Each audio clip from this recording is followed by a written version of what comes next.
Hello दोस्तों, आज मैं आपके लिए क्वेश्चन लेके आया हूँ। चैप्टर आपका एओडी और एओडी के कौन से टॉपिक से? Rate of change of quantities. तो rate of change of quantities से किस टाइप के आपसे क्वेश्चन पूछे जाते हैं आप देख पा रहे होंगे।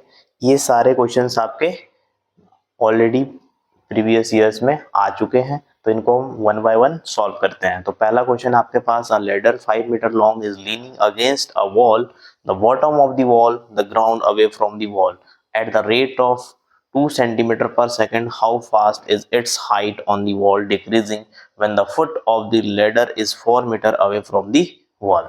तो इस क्वेश्चन को हम सबसे पहले सॉल्व करेंगे। तो दोस्तों, क्वेश्चन में हमें क्या क्या चीजें गिवन थी, हमको बोला इसने कि भाई देखो एक लैडर है, ठीक है। तो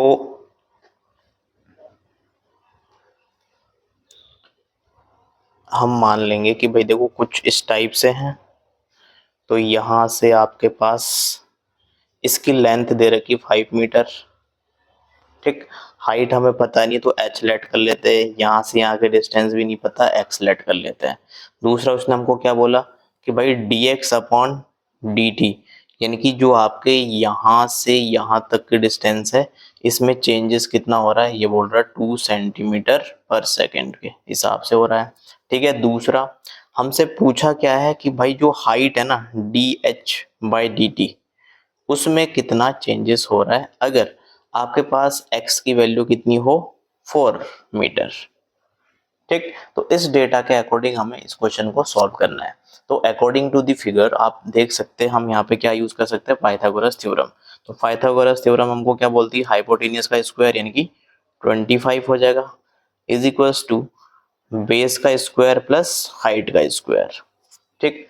अब हम क्या करेंगे, यहाँ से h की वैल्यू निकाल लेते हैं। तो h इज इक्वल टू कितना हो जाएगा, 25 minus x square under root के अंदर। अब देखो ये प्लस माइनस होता है बट हाइट कभी भी माइनस में होगी नहीं, तो सिर्फ क्या लिखेंगे 25 माइनस एक्स स्क्वायर प्लस वाला। अब हम क्या करेंगे, इसको differentiate with respect to t। तो t के रिस्पेक्ट में इसको डिफरेंशिएट कर देते तो आपके पास आ जाएगा d h by D T is equal to, अब देखो सबसे पहले आप यहाँ पे लिखोगे d अपॉन डी टी और इसको ना ऐसे लिख लेना 25 एक्स स्क्वायर, हमें पता है रूट का मतलब कितना होता है 1/2 पावर, तो पावर आगे आ जाएगी आपके। तो यहाँ पे क्या हो जाएगा 25 माइनस एक्स स्क्वायर और इसके पावर में से 1 माइनस करोगे तो ये हो जाएगा माइनस का 1/2, ठीक। अब जो 25 माइनस एक्स स्क्वायर है इसका डिफरेंशिएशन करोगे तो 25 का 0 हो जाएगा, माइनस का एक्स स्क्वायर का हो जाएगा आपके पास माइनस का 2x और x का t के रिस्पेक्ट में हो जाएगा dx बाय dt, ठीक। अब देखो क्वेश्चन में हमको ऑलरेडी ये पता है, क्वेश्चन में हमें गिवन है कि dx बाय dt की वैल्यू कितनी है 2 सेंटीमीटर पर सेकंड। तो इसको हम डायरेक्टली यहाँ पे पुट कर देंगे और इसको हम क्या लिख सकते हैं, जो ये ऊपर -1/2 है तो इसको नीचे लेके जाओ, डिनोमिनेटर में हो जाएगा माइनस ये 25 माइनस एक्स स्क्वायर और ऊपर आपके पास है -2x और इनटू dx बाई dt की वैल्यू कितनी रख देंगे, जो हमें क्वेश्चन में गिवन थी 2 सेंटीमीटर, तो यहाँ पर रख देंगे 2 सेंटीमीटर पर सेकेंड, ठीक है। अब देखो इस 2 से इस 2 को काट दो, आपके पास क्या बचेगा माइनस का 2x अपॉन रूट के अंदर 25 माइनस एक्स स्क्वायर और ये क्या है सेंटीमीटर पर सेकेंड,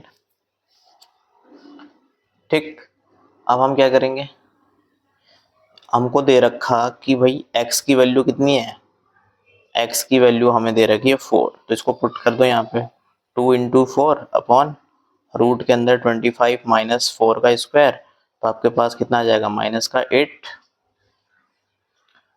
का 8 अपॉन देखो 25 माइनस 4 का स्क्वायर कितना होता है 16, तो 25 माइनस 16 कितना हो जाएगा अंडर रूट के अंदर 9 और अंडर रूट के अंदर 9 का मतलब कितना होता है हमको पता है, ये होता है 3 का स्क्वायर, तो हम इसको लिखेंगे इतना। तो यहाँ पे क्या था सेंटीमीटर पर सेकेंड, तो ये आएगा आपके पास सेंटीमीटर पर सेकेंड, यानी कि d h by D T is equal to -8/3 centimetre पर सेकेंड। तो ये आपका क्या आ गया कि जो आपकी हाइट है वो टाइम के साथ कैसे चेंज होगी। तो हाइट में चेंजेस कितना आया -8/3 सेंटीमीटर पर second.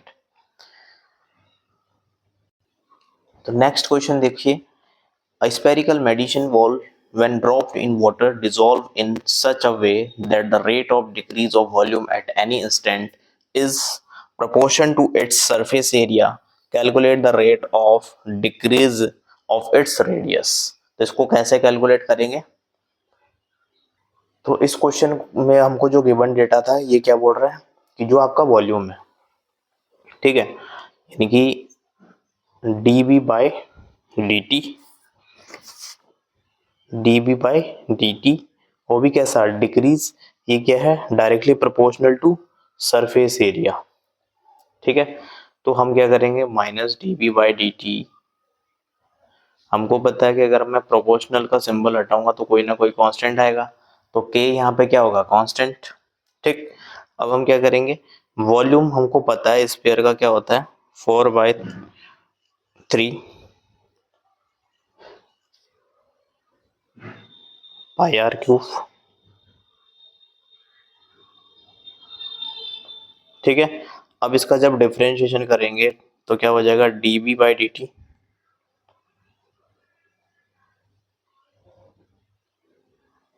Is equals to 4/3 pi into 3r² dr by dt, right. अब देखो यहाँ पे 3 से 3 कट जाएगा आपके पास, तो आपके पास क्या बचेगा, 4πr² और ये हो जाएगा dr बाई dt, और ये आ गया आपके पास dv बाई dt की वैल्यू, ठीक।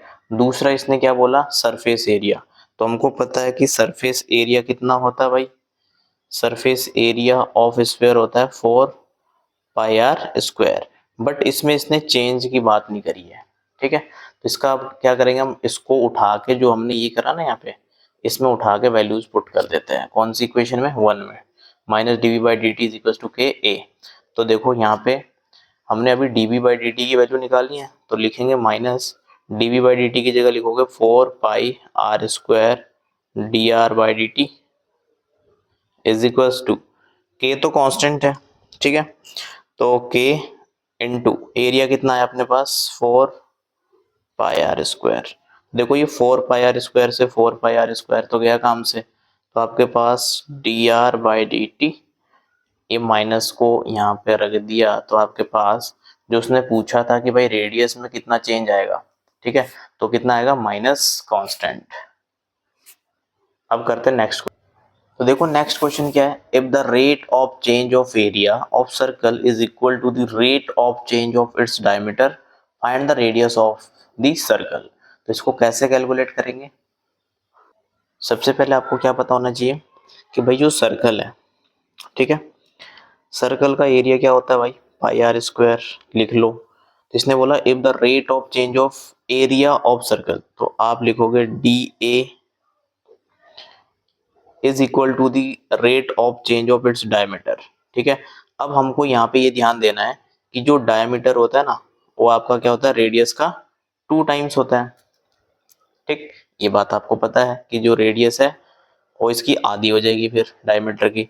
अब इसने बोला कि the rate of change of area of circle is equal to the rate of change of its diameter, ठीक। Find the radius of the circle, तो इसको हम कैलकुलेट करते हैं अब। तो कैसे करेंगे, डिफरेंशिएट करके भाई, है ना।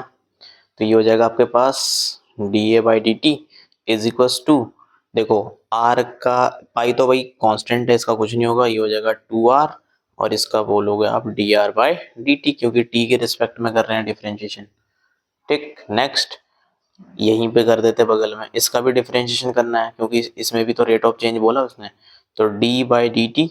अब इस d को आप चाहो तो इसको कैपिटल से रिप्रेजेंट करते थे ताकि आपको कंफ्यूजन ना हो, तो ये कैपिटल D क्या है, डायमीटर, तो यहाँ पे भी क्या हो जाएगा 2 dr बाई डी टी, ठीक है।